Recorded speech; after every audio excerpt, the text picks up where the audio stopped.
ठीक है। तो क्या हुआ कि ग्लोबलाइजेशन आने की वजह से एक तो सिटीजनशिप जो है ना आज देखो ग्लोबलाइजेशन आने की वजह से, ठीक है ना, ग्लोबलाइजेशन आने की वजह कर यानी सिटीजन जब ग्लोबल बन गया, हम लोग क्या हुआ ग्लोबल बन गए, हम लोग घर बैठे ग्लोबल बन गए। कैसे? अगर हम घर से बाहर भी नहीं निकलते ना, हमको सब दुनिया के बारे में नॉलेज है, ठीक है ना। तो आज क्या हुआ, सिटीजनशिप जो है ना इन्वॉल्व होता है, इंगेजमेंट होता है। सिर्फ गवर्नमेंट काम में ही हम लोग इंटरेस्ट नहीं ले रहे, एनजीओ में भी, नॉन गवर्नमेंट ऑर्गेनाइजेशन हम लोग इसमें भी पार्टिसिपेट कर रहे हैं, ग्लोबल कॉरपोरेशन में भी हम लोग पार्टिसिपेट कर रहे हैं, इंटरनेशनल लॉ बॉडीज में भी, ट्रांजेक्शनल एक्टिविटी नेटवर्क में भी हम लोग क्या करते हैं, पार्टिसिपेट करते हैं। जैसे तुम देखी होगी कि अभी जैसे तुम्हारा फ्लास्तीन में चल रहा, तो हम लोग क्या करते हैं, एक क्या होता है कि तुम्हारे पास कोई मैसेज आएगा कि हम लोग ना इंस्टाग्राम पे भी आता है कि अगर आप लोगों को फिलिस्तीन को सपोर्ट करना है तो आप लोग पैसा दीजिए। हम लोग फिलिस्तीन को उतना दूर कौन जाएगा, कैसे जाएगा, नहीं, लेकिन हम लोग कैसे जा सकते हैं, हम लोग कोई इंस्टीट्यूशन के थ्रू उसको पैसा हेल्प कर सकते हैं, है ना। तो ये घर बैठे कैसे हो रहा है, ग्लोबलाइजेशन की वजह से हो रहा है। फिलिस्तीन कितना दूर है, हम लोग को तो कभी पहुंच नहीं हो पाएगा, लेकिन हम क्या हो रहा, आज हम लोग इतना ग्लोबल हो गए कि घर बैठे बैठे हम लोग थोड़ा बहुत तो हेल्प कर सकते हैं, ज्यादा नहीं तो थोड़ा सा तो हेल्प कर सकते हैं। ये इसी को बोला एनजीओ। क्या है एनजीओ? तुम्हारा नॉन गवर्नमेंटल ऑर्गेनाइजेशन, ठीक है ना।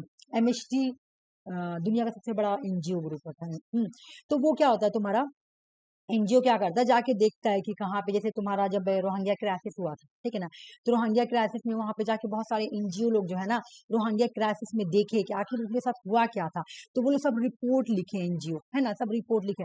अब वो रिपोर्ट हम लोग पढ़े, हम लोग पास आया, मतलब सारे लोगों के पास है, सारे लोगों को जब हम लोग पढ़े, एनजीओ ने जाकर वहां पे देखा रोहिंग्या क्राइसिस जो 2017 में हुआ था, उन्होंने देखा, उन्होंने अपने रिपोर्ट में लिखा, तब हम लोगों को नॉलेज हुआ कि क्या क्या रोहिंग्या के साथ हुआ था, ठीक है, क्या क्या रोहिंग्या के साथ हुआ था। तो ये सब हुआ। अब क्वेश्चन देखो कैसे सॉल्व,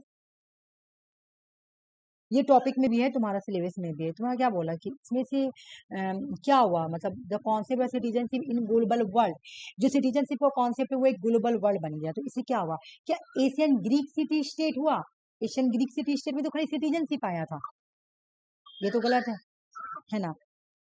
या बोल रहा है कि डी नंबर है ना, हाँ डी नंबर देखो क्या हुआ, एक यहाँ पे सिटीजन कंज्यूमर बन गया, डेवलप इंस्टीट्यूशन आ गया, एनजीओ आ गया, ग्लोबल ऑर्गेनाइजेशन आ गया, मीडिया आ गया, ये सब आ गया है। अब सिटीजनशिप का कॉन्सेप्ट जो है ना खाली सिटीजनशिप नहीं रहा, बल्कि इसमें ग्लोबल वर्ल्ड जुड़ गया है, ग्लोबल वर्ल्ड। अब सिटीजनशिप खाली अपने मुल्क का सिटीजन नहीं रहा, वो हर जगह का उसको नॉलेज हो गया है, ठीक है ना, हर जगह का। ग्रीक सिटी स्टेट में सिटीजनशिप सबसे पहले आया था ये कॉन्सेप्ट, लेकिन यहाँ का बोला कि सिटीजनशिप का कॉन्सेप्ट जो ग्लोबल वर्ल्ड में है ना। सिटीजनशिप क्या होता है, concept of citizen in a globalising world. तो ग्लोबलाइजिंग वर्ल्ड का मतलब क्या है कि आज कुछ सिटीजन जो है ना वो कंज्यूमर भी बन गया है। कंज्यूमर कैसे, तुम बैठ के ही घर से क्या कर रही हो, घर से बैठ के ही तुम ट्रेड कर लो, घर से बैठ के ही तुम जॉब कर सकती हो, इंटरनेशनल जॉब कर सकती हो, घर से बैठ के तुम बहुत सारा काम कर सकती हो। तो वो सब क्या हो गया, तुम कंज्यूमर बन गई। तुम डाइवर इंस्टीट्यूशन, तुम एनजीओ को सपोर्ट कर सकती हो। तुम अभी हम बोले ना कि अगर कोई इंस्टीट्यूशन को भी सपोर्ट कर सकती हो, जैसे अभी फिलिस्तीन में पैसा देना, ठीक है, वहां पे हम लोग डायरेक्ट नहीं जा सकेंगे, लेकिन हाँ हम लोग इंस्टीट्यूशन को दे देंगे, वो जाके पहुंचा देंगे, इस तरह से हो सकता है। अच्छा ये बताओ कि ग्रीन ने क्या लिबर्टी के बारे में डिफाइन किया, ये मैं तुमको पढ़ाई हूँ,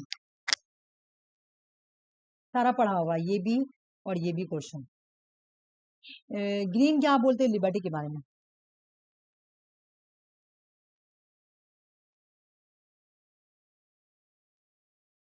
capacity to do anything worth doing. बिल्कुल वर्थ डूइंग, हाँ एकदम सही बोली, चलो सही बोली, वर्थ डूइंग, चलो अच्छा बात है।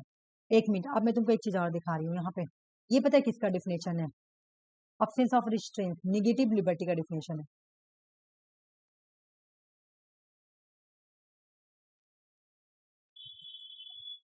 जितने भी लिबर्टी निगेटिव लिबर्टी के थिंकर है वो लोग ये डिफिनेशन देंगे, अब्सेंस ऑफ रिस्ट्रेंट। या फिर ग्रीन क्या थे, पॉजिटिव लिबर्टी के,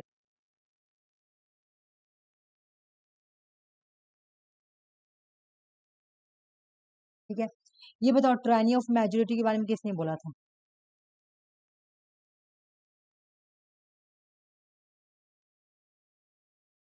ग्रीन बोला था।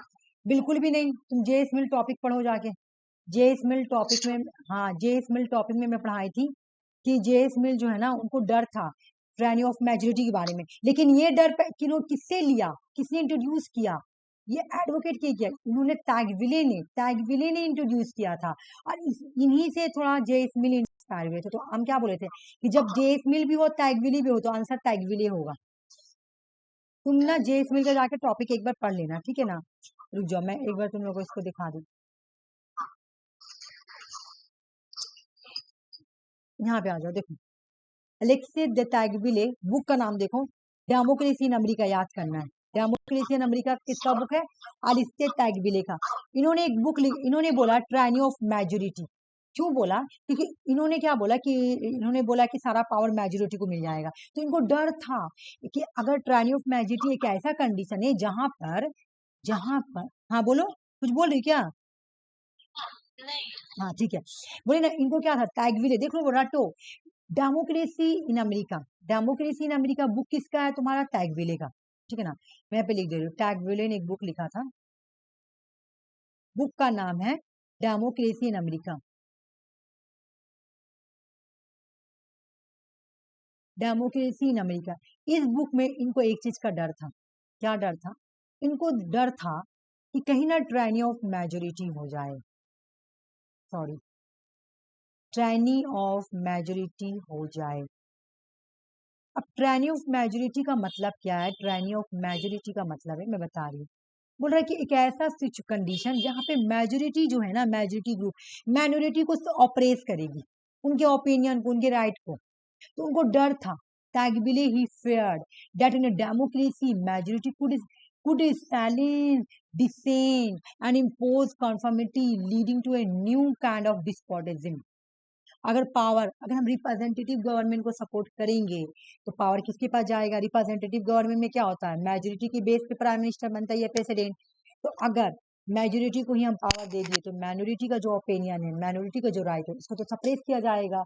उसके बाद जो वहां पे गवर्नमेंट आएगा ना, वो डिस्पोटिज्म टाइप का गवर्नमेंट आ जाएगा, मेजोरिटी का ही बोलबाला रहेगा और माइनॉरिटी बेचारा को दाब दिया जाएगा, सप्रेस कर दिया जाएगा। तो इस तरह से ट्रायनी ऑफ मेजोरिटी हो जाएगा। मुझे इस बात का डर है कि अगर डेमोक्रेसी हुआ तो ऐसा हो सकता है। अब इसी डर को लेकर, यही डर किसको भी डर था, मिल को भी था, लेकिन इन्होंने एक्चुअल में दिया था इसको, किसने, टैगविले ने दिया था एक्चुअल में। मिल खाली उनसे इंस्पायर होके बोलते हैं कि हाँ हाँ ये बात है, ऐसा हो सकता है, ठीक है। तो मिल आंसर नहीं होगा, इन्होंने अपनी बुक में लिखा है ट्रायनी ऑफ मेजोरिटी, तो टैगविले होगा। टीएच ग्रीन के बारे में एक बार देख लो, रिवीजन भी हो जाएगा।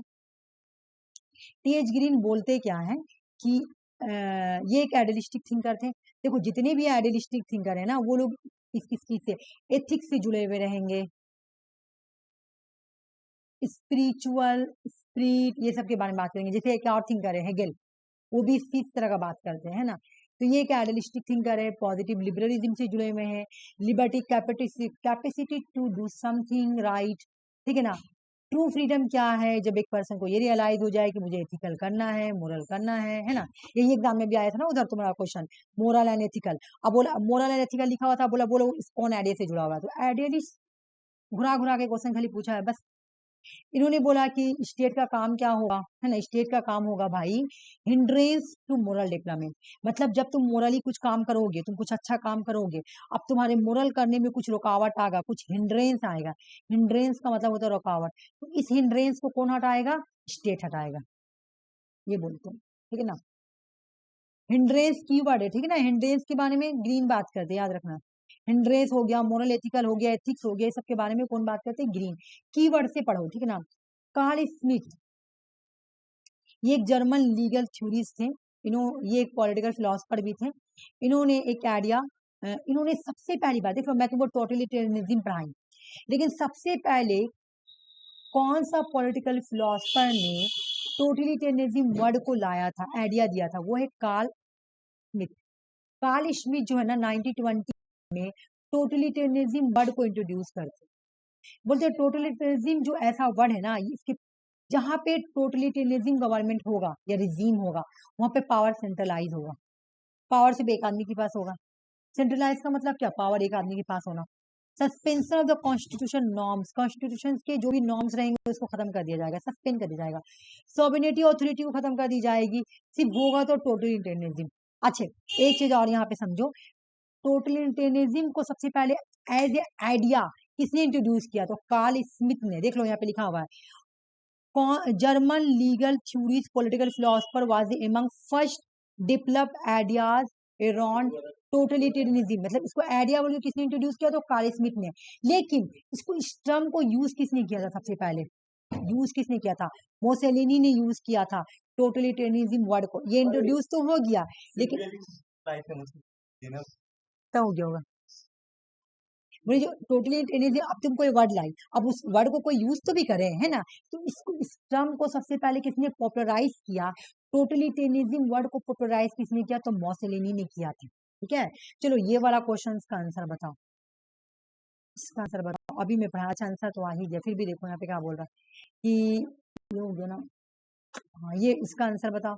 The concept of the totalitarianism was a first develop. Develop पूछेगा तो तुम्हारा का ये हो जाएगा, है ना? लेकिन पॉपुलर पूछता तब मॉसलिनी होता, लेकिन पॉपुलर नहीं पूछा है। सबसे पहले डेवलप किसने किया था? 1920s में, कार्ल स्मिथ। ठीक है, ये क्वेश्चन तुम सॉल्व कर लो, ये पढ़ाया हुआ है, ये क्वेश्चन सॉल्व करो। राइट टू रेजिस्टेंस के बारे में किसने बोला?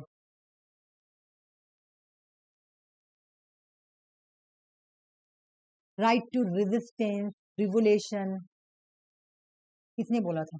बोलो सर, हो सके याद आ जाए। Karl Marx. नहीं, कैसे? देखो, जॉन लॉक क्या बोलता है? रेजिस्टेंस। देखो, अगर तुम्हारा कोई एलएलपी, जॉन लॉक को बोले थे ना कि अगर तुम्हारा, तो क्लास स्ट्रगल, रिवोल्यूशन के बारे में ये भी बोलते, ये बातें तुम बोली, ये भी बोलते, ये भी बोलते, लेकिन राइट टू रेजिस्टेंस, ठीक है, आपको रेजिस्टेंस करने का राइट है। इन्होंने बोला रिवोल्यूशन करो, क्लास स्ट्रगल करो, क्लास स्ट्रगल, ये लोग बोलते हैं। क्लास स्ट्रगल के बारे में कार्ल मार्क्स और लेनिन बोलते हैं, ठीक है ना? देखो, जॉन लॉक के बारे में तुमको पढ़ाई हूँ, ये क्या बोलते हैं कि अगर गवर्नमेंट तुम्हारा एलएलपी को, अगर गवर्नमेंट तुम्हारा एलएलपी को प्रोटेक्शन नहीं दे पा रही है, तुम देखना नोट्स में भी लिखा, प्रोटेक्शन नहीं दे पा रही है, तुम राइट टू रेजिस्टेंस करो, गवर्नमेंट के अगेंस्ट जाओ, गवर्नमेंट से रिवोल्यूशन करो या रेजिस्टेंस करो, रेजिस्टेंस करो और गवर्नमेंट को उठा के फेंक दो, ठीक है ना? रुक जाओ, मैं दिखा रही हूँ। बोल रहे थे ना कि आप नोट्स अलग अलग भेजी थी ना, जॉन लॉक, रूसो और इसका। हाँ हाँ, नहीं, जॉन लॉक और रूसो को मैं जब सोशल कॉन्ट्रैक्ट जो पढ़ाई हूँ वो एक में ही है, सोशल कॉन्ट्रैक्ट, लेकिन लॉक में अलग से भी पढ़ाई हूँ। क्या तुम्हारे पास नहीं है क्या? बोलोगी तो मैं सुषमा से मांग के दे दूंगी। क्या हुआ, नोट्स का कोई प्रॉब्लम है क्या? बोलो, हेलो। बोल रहे ना मैम, हाँ हॉब्स, लॉक और रूस, हाँ थोड़ा बोलिए ना, वो सेपरेटली भेज देगी। मेरे पास वो वाला है हाँ जो आप कंबाइन करके बनाई थी ना, मेन मेन पॉइंट उठा करके, हाँ हाँ वो वाला है। डीपली डीपली जो था, एक एक तो मतलब हाँ एक हाँ एक पीडीएफ अलग अलग, हाँ हाँ। वो वाला नहीं है। अच्छा, ठीक है ठीक है ठीक है, मैं बोल दूंगी भेज देने की। मैं ही भेज दूंगी, देखकर, ठीक है ना, ग्रुप से भेज दूंगी। देखो यहाँ पे देखो, आपको आज की बात तो ये याद रहेगा। देखो क्या हुआ, राइट टू रेजिस्टेंस, इसका मतलब रिवोल्यूशन ऑरिजिनेट करते हैं जॉन लॉक। जॉन लॉक क्या बोलते हैं? लॉक आर्ग्यू करते हैं कि अगर गवर्नमेंट, इसी को लिमिटेड गवर्नमेंट बोला जाता है, इसी को लिमिटेड गवर्नमेंट बोलेंगे, ठीक है? अगर गवर्नमेंट फेल हो जाए प्रोटेक्ट करने में तुम्हारे नेचुरल राइट्स को, नेचुरल राइट्स मतलब क्या? लाइफ, लिबर्टी, प्रॉपर्टी को अगर प्रोटेक्ट करने में फेल हो जाए, तो लोग क्या करो, द पीपल क्या करो, आपको राइट है कि आप राइट टू रेजिस्ट करें और उनको ओवर थ्रो कर दो, उसको उठा के फेंक दो गवर्नमेंट को। तो गवर्नमेंट की इस तरह के पावर को हम लोग क्या बोलेंगे? Limited government. तो अब एग्जाम में क्वेश्चन भी आता है कि लिमिटेड गवर्नमेंट का कॉन्सेप्ट किसने दिया? तो जॉन लॉक ने दिया। क्यों? क्योंकि इन्होंने लोगों को राइट टू रेजिस्टेंस या राइट टू रिवोल्यूशन तक दे दिया कि अगर गवर्नमेंट तुम्हारा एलएलपी नहीं प्रोटेक्ट कर पा रही है तो तुम उसको उठाओ और उठा के फेंक दो, ठीक है? ठीक है, आप तो याद रहेगा ना?